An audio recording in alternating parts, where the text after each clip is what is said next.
All right, guys, welcome back to another video update about my home theater. I am super excited to share some updates about what I've been up to.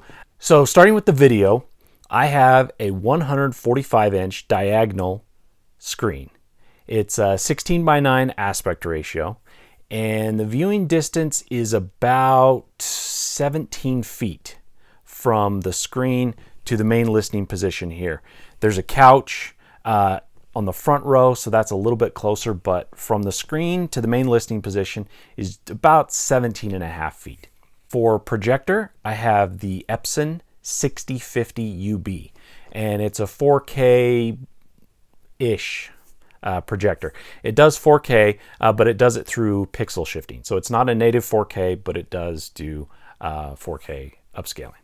And then going around the room, you can see behind me, we've got a bar, and that has 3 chairs. That's the same as what I had in my first video. But one of the major upgrades that I've put in recently is I've finished out the room treatments. So I've now finished all of the acoustic paneling throughout the room. And as you'll see, I've got absorption panels. Those are the solid black ones mixed in with the diffusion panels, which are the kind of the ones with the weird cutout pattern on them. And over here on the side is, a lot of people ask, what is that? And what that is, that's a window. So this was built in an unfinished basement. And so when the builder built the home, they put in a window, and obviously I would have preferred there to not be a window there, but that was part of the original plan, so we didn't really have a choice on that. But what I did to fix that, because I wanted a totally blacked out, light controlled room, is first I covered up the window. I put in, I took pillowcases and filled them with insulation and put them up against the glass. And that serves two purposes. One, it totally blacks out any light. And then the second is it creates an absorption panel right there so that we don't get any bad sound reflections off of the glass. And then, because I wanted it to not just be a totally dead space, I did add in 2 diffusion panels in front of the pillowcases so that it's a mixture of diffusion and absorption. And then in front, the curtain, I actually used acoustically transparent fabric to make sure that the sound would go through the fabric and then be absorbed by the absorption pillowcases, but then also diffused and reflected back out by the diffusion panels.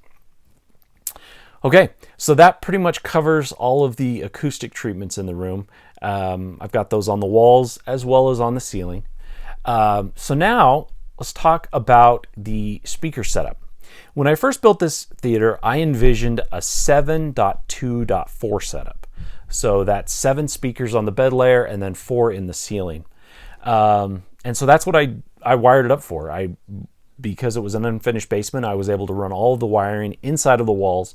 And so I ran the wiring for a 7.2.4 setup. I actually ran it for a 7.4.4 setup because I ran RCA cables for the subwoofers to all 4 corners of the room. But my intention for that was I wanted to have flexibility on where to place my 2 subwoofers. I knew I wanted to do 2 subwoofers, but I just didn't know exactly where to place them, and so I wanted to have the options. But as with all things home theater related, you never are done, and it always has to be more and bigger and better. And so I have since expanded from a 7.2.4 setup to a 9.2.4 setup. And so the story on that is I wanted to have, instead of just sides, I wanted to have sides and wides on the speakers. And so what I did, so let me back up a little bit. I took some measurements after I got everything installed. I took some measurements, sound measurements from the main listening position. And what I determined is that the 2 Atmos speakers that are directly over the main listening position, I get great sound from those. But the 2 that are in the front, they're forward, they are in ceiling speakers, obviously pointed straight down, And what I got from those was a pretty poor sound. Because they're down-firing speakers, and I'm back quite a ways from them, they were just shooting straight down, and most of the frequencies, there was literally like a 20 dB drop in a broad range of the sound spectrum. So what I decided to do was to remove the in-ceiling speakers in the front and repurpose those two speakers as side speakers. So if you'll notice, on the side speakers now, they're round, which for whatever reason, people just assume, if it's a round speaker, it has to go in ceiling, and rectangular speakers have to go in the wall. It's not true. You can use a round speaker in the wall. It works just fine, and it's totally fine. So the rectangular speakers, those were my sides previously, but they're forward of the main listening position. So now the side speakers are directly at ear level from the main listening position, and I've now configured what used to be the side speakers as wides. So now I went from 7 on the bed layer to now I have 9. So I've got 3 behind the screen, I've got my 2 wides, my 2 sides, and my 2 rears. And then, because I had removed those 2 speakers from the ceiling, I needed to replace those 2 Atmos speakers, and instead of using in-ceiling speakers, I decided to use bookshelf speakers mounted to the ceiling and directed directly at the main listening position. So now, after I installed those speakers, I ran some measurements, and I'm getting fantastic sound from those 2 speakers, as well as my other 2 Atmos speakers. So now it is a full bubble of sound. So on the speakers, the brand that I use is GoldenEar. So I've got the GoldenEar SPS for my LCRs, and they're behind my acoustically transparent screen in the front. And then for my wides, I have the GoldenEar Invisa MPX, and then I use those same MPX models for my rears. And then I've got for my sides and my Atmos, those are the GoldenEar Invisa 650s. And then the only speakers that are not GoldenEar are my bookshelf speakers that I now use for my front Atmos speakers, and those are the Kef Q150. And my 2 subwoofers are 15-inch episode subwoofers, and they do a really, really good job. They're very, very powerful. In fact, I actually replaced the original feet with the rubber feet from SPS to decouple the subwoofers from the room. So now they're not directly shaking the foundation. There's a lot of give in there. And so yeah, it sounds really, really good. Now for my electronics, I have got, starting at the top of the rack, obviously I've got the power distribution, use Wattbox for that. And then I've got Apple TV, and then the Panasonic UB420 4K player. And then for my processor, I've got the Anthem AVM70. And then for amplification, I've got Crown. I've got 3 Crown amps, and then the Yamaha MX-A5200. Now the Crown amps, each one of those are 2 channels each, and those are driving my mains, my sides, and my rears. And then for the Yamaha amp, that is powering my center channel and my 4 Atmos and my wides. And I really like having multiple amps driving the speakers, because you really notice a major improvement where the speakers, once I added in the Crown amps, so previously I was running all 11 speakers off of the 1 Yamaha amp. But then I added in the Crown amps, and my sides and rears just really came alive because they just had the power behind them to really drive them. I'm becoming a believer in less channels per chassis. They've got chassis. Obviously the Yamaha amp, it's got 11 channels in a single box, and it is heavy. It weighs about 70 pounds.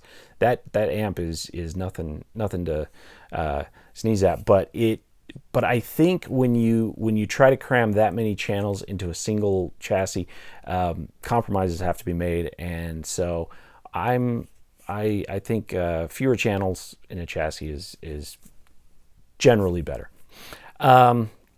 Okay, so that covers the electronics in the room. Obviously, I've got my my disc collection there. I've just got a few 4Ks and Blu-rays in there, rounding out my collection. So when I decided to add in the extra 2 channels on my bed layer, I had not anticipated needing wiring for those 2 locations, and so there was no wiring to get to those 2 speakers. So I had to compromise because obviously the drywall is already all up. So what I did is I found some cable raceway to hide the cable behind. Obviously you can see the raceway, but I think it turned out all right. And so I ran it up the wall and then across the ceiling and down. And then at this point, that's where the 2 cables meet up, and then they run the rest of the way down to the closet at the front of the room.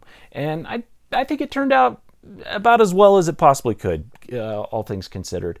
They're in-wall speakers, and so they're hidden in the wall behind a plate. And so yeah, I think they look really good, and they definitely sound fantastic. So one of the really cool additions that I've made to the theater is that I added in bass shakers underneath all 3 of these chairs. And it was a pretty fun project. And I'd read a lot on the forums and seen YouTube videos about them. And a lot of people said that they were really cool and a lot of fun. And so I decided to bite the bullet and just go for it.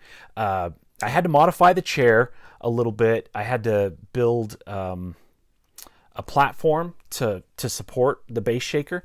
And so what I did was I just put down a plate, a board. I think I used a 1x12, and then had to measure them out. And each chair was different, like slightly, like half an inch difference in length. And so I had to cut each board to fit each individual chair. And then I drilled in underneath the chair into the board, and I used Loctite, the blue kind of glue type stuff, so that the screws wouldn't shake out.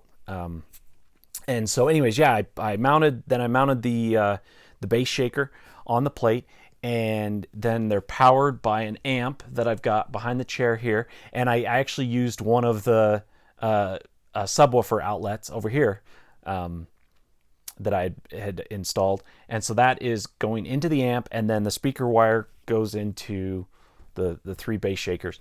And they're really cool. They're really fun, because when you get that deep low rumble in movies, you really feel it, but it's not shaking your whole house. It's just shaking your chair. And so you feel it, but the rest of your house doesn't. And so it's really, really cool. They're a lot of fun. I highly recommend them. If anybody is on the fence about putting them in, I highly recommend them. They're definitely worth it. And the ones that I used are from Dayton Audio, and I just bought the package deal off of Amazon. It came with the amp and then 4 bass shakers and instructions on how to wire them up. And it's really, really simple.